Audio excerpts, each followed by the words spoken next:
Qual é a sua visão do paraíso? Você acredita que existe um lugar assim?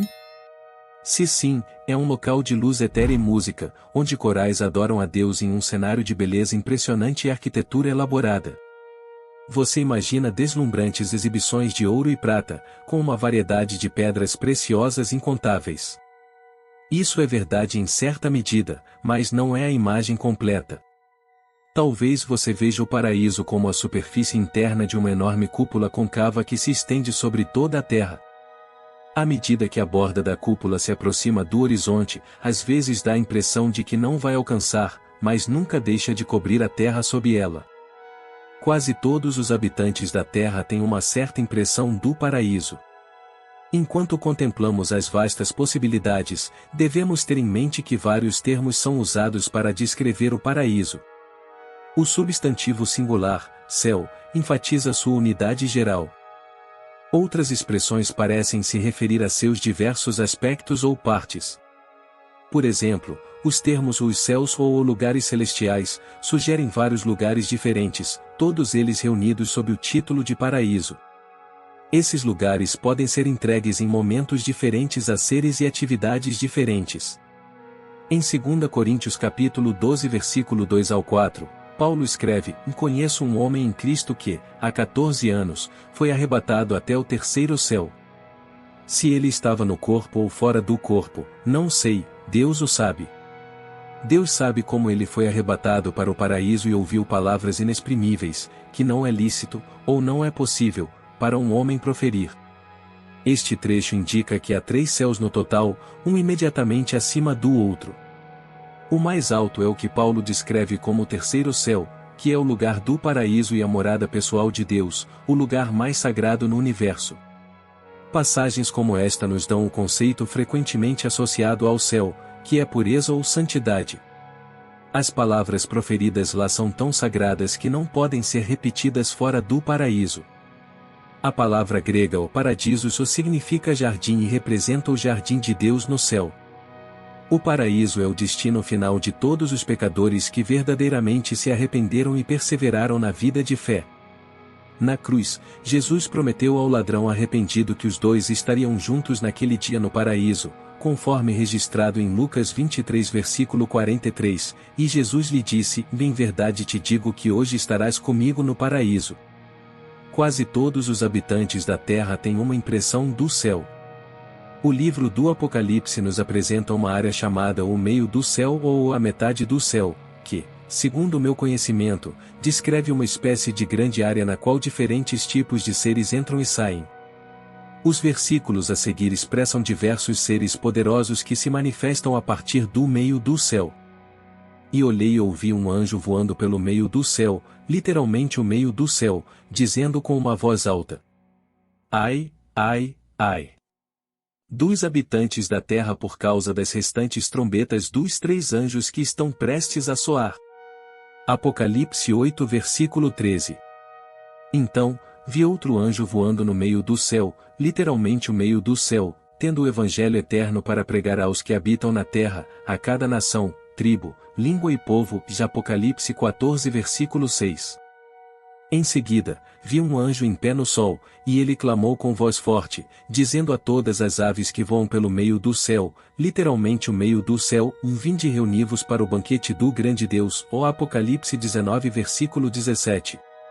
A palavra grega usada para o meio do céu é Omesoranema, que significa precisamente o meio do céu. Poderíamos supor que este seja o segundo céu. Finalmente, podemos presumir que o céu visível, o céu que é visível à nossa visão natural, é o primeiro céu. Todos os habitantes da Terra estão familiarizados com esse céu em certa medida. Mas e os habitantes do céu? Que tipo de criaturas são eles? O nome mais comum dado a eles é o anjos. A palavra o anjo é derivada do substantivo grego angelos, que é a palavra padrão para mensageiro. Portanto, os anjos são considerados mensageiros enviados do céu. No entanto, nem todos os anjos são mensageiros. Eles têm várias outras funções potenciais. Independentemente de suas tarefas, eles são enviados por Deus para cumprir seus propósitos. No entanto, as Escrituras nos informam que também existem anjos malignos enviados por Satanás para seus próprios propósitos. Às vezes, pode haver oposição ou conflitos entre os anjos de Deus e os anjos de Satanás. Alguns desses conflitos são descritos nas Escrituras, especialmente no livro de Daniel. A realidade inegável que enfrentamos é que nosso mundo, como o conhecemos hoje, é um cenário de conflito. Além disso, esse conflito não se limita à Terra, é também um fator vital em tudo o que acontece no céu. Os anjos enviados por Deus têm 3 tarefas principais. Em primeiro lugar, como já mencionado, eles são mensageiros de Deus. Em segundo lugar, são agentes de Deus enviados para proteger aqueles que podem estar em perigo, geralmente descritos como anjos da guarda. Como em Mateus 18 versículo 10, onde Jesus fala de crianças que têm anjos no céu que sempre veem o rosto do Pai no céu, implicando que o olhar vigilante do Pai direciona esses anjos para crianças potencialmente vulneráveis. Na terceira categoria estão os anjos guerreiros que entram em conflito com outros anjos.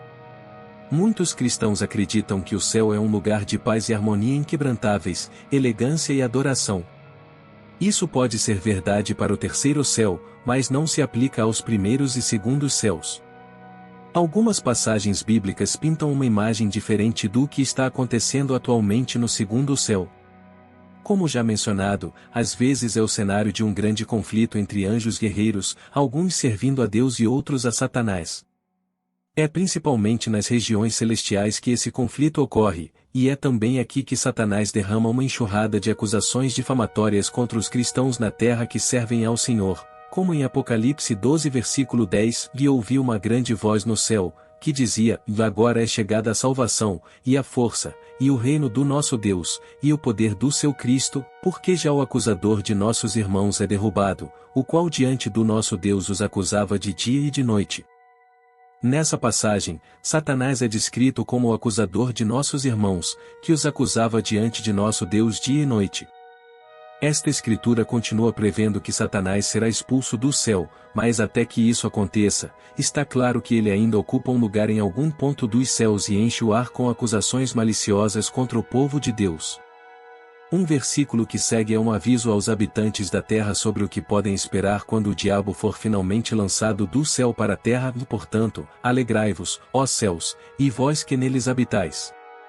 Ai dos habitantes da terra e do mar! Porque o diabo desceu até vós com grande ira, sabendo que tem pouco tempo. Apocalipse capítulo 12 versículo 12.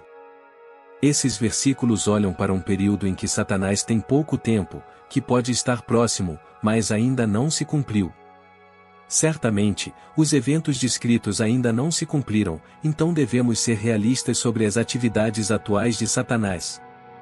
Muitos cristãos frequentemente falam como se Satanás estivesse confinado ao inferno, mas isso não é verdade. Há 2 príncipes satânicos chamados Morte e Hades que governam o inferno, mas Satanás em si vagueia livremente por todo o universo, como é descrito em Apocalipse capítulo 20 versículo 13, e o mar entregou os mortos que nele havia, e a morte e o inferno entregaram os mortos que neles havia, e foram julgados cada um segundo as suas obras. Isso é claramente retratado em Jó capítulo 1, versículos 6 e 7 e houve um dia em que os filhos de Deus vieram apresentar-se perante o Senhor, e Satanás também veio entre eles. Então, o Senhor disse a Satanás, de onde vens? E Satanás respondeu ao Senhor, e disse, de rodear a terra e passear por ela.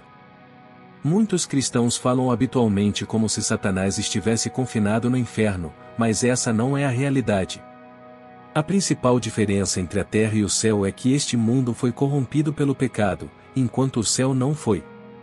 O pecado do homem permeia a terra, enquanto a glória de Deus aperfeiçoa o céu. Deus, a glória do céu, criou a terra e a entregou à raça humana para cuidar. Adão e Eva, em vez de obedecerem às instruções de Deus sobre as coisas da terra, escolheram ouvir Satanás. Sua desobediência e rebelião contra Deus os separaram da comunhão com Ele. Como está escrito em Romanos capítulo 5 versículo 19, pois, como, pela desobediência de um só homem, muitos se tornaram pecadores. Como resultado, a doença do pecado foi transmitida a cada geração. A Bíblia diz: "E Deus viu a terra, e eis que estava corrompida, porque toda a carne havia corrompido o seu caminho sobre a terra." Ó Gênesis capítulo 6 versículo 12. Isaías 24 versículos 5 e 6 também declara: "A terra também está contaminada debaixo dos seus moradores, porquanto transgridem as leis, mudam os estatutos e quebram a aliança eterna. Portanto, a maldição consome a terra, e os que habitam nela estão desolados, por isso, são queimados os moradores da terra, e poucos homens restam. A terra geme devido à sua contaminação pelo pecado, como uma doença debilitante. O pecado distorce e devasta tudo o que toca. Corrompe e divide. No entanto, o céu declara a glória do Senhor." Salmo capítulo 19 versículo 1. O céu é o trono de Deus. Isaías 66 versículo 1. E, como ele é absolutamente santo e sem pecado, ele não pode tolerar o pecado ou olhar para ele sem trazer julgamento. A Bíblia diz: "E tu és tão puro de olhos que não podes ver o mal e não podes contemplar a iniquidade." Abacuque capítulo 1 versículo 13. No entanto, seu amor é tão poderoso e grande que ele providenciou um meio para a maldição do pecado ser removida. O pecado mancha nossos corações e corrompe nosso mundo, mas Deus crucificou o pecado na cruz através do sangue de Cristo, que nos redimiu da pena do pecado. Ele morreu em nosso lugar, levando o julgamento que merecíamos, apresentando-nos imaculados diante de seu Pai nos céus. Jesus Cristo é o Salvador do mundo, pois é o único capaz de estabelecer a ligação entre o céu e a terra. Como a Bíblia diz em Romanos capítulo 5 versículo 19, "Porque, como pela desobediência de um só homem, muitos foram feitos pecadores, assim, pela obediência de um, muitos serão feitos justos." É difícil admitir, mas somos pecadores por nascimento, por escolha e por prática.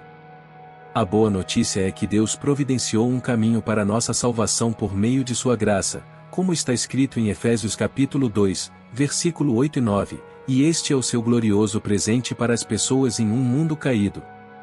A diferença entre o céu e a terra é que Jesus Cristo deixou a glória do céu e veio a esta terra corrompida pelo pecado por um motivo: tornar nossa salvação eterna possível. Isso faz toda a diferença para Deus no céu e para nós na terra. Veremos muitas visões gloriosas no céu, mas a mais poderosa de todas será o Salvador do mundo e sua glória. Como está escrito em Isaías capítulo 33 versículo 17, "Os teus olhos verão o Rei na sua formosura, verão a terra que está longe." Jesus Cristo nos deu um vislumbre disso quando abriu o véu do céu e disse ao apóstolo João para escrever o que viu: "Então, vi um cordeiro e ouvi todas as criaturas que há no céu." Ó Apocalipse capítulo 5 versículo 13. Cantando louvores àquele que está assentado no trono e ao Cordeiro, seja o louvor, a honra, a glória e o poder para todo o sempre. Apocalipse capítulo 5 versículos 6 e 13. Faz parte de nossa natureza humana desejar indulgir nossas fantasias sobre o céu, mas Deus tem suas razões para nos dar apenas um vislumbre de seu lugar eterno de morada. A linguagem humana é insuficiente para descrever tanta majestade, a magnificência das possessões da terra empalidecerá na luz do céu. João só podia expressá-la com analogias, e seu brilho era como o de uma pedra muito preciosa, como jaspe, clara como cristal. A grande rua da cidade era de ouro puro, como vidro transparente. Ó Apocalipse capítulo 21 versículo 21. Aqui na terra, as ruas são cobertas de cascalho e asfalto, e as janelas são feitas de vidro. Mas João escreve sobre as ruas de ouro que são transparentes. Lembre-se de que no céu, tudo é feito novo, apenas vislumbres do que está por vir nos são dados. Vai requerer uma transformação celestial para compreender tamanha glória.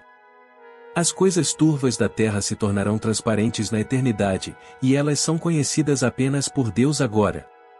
Enquanto aguardamos com paciência, deixe que os pensamentos da glória do céu encham a sua alma. Eles o sustentarão até o dia em que seus olhos se abrirão completamente. Pedro fala àqueles cuja esperança está voltada para o céu.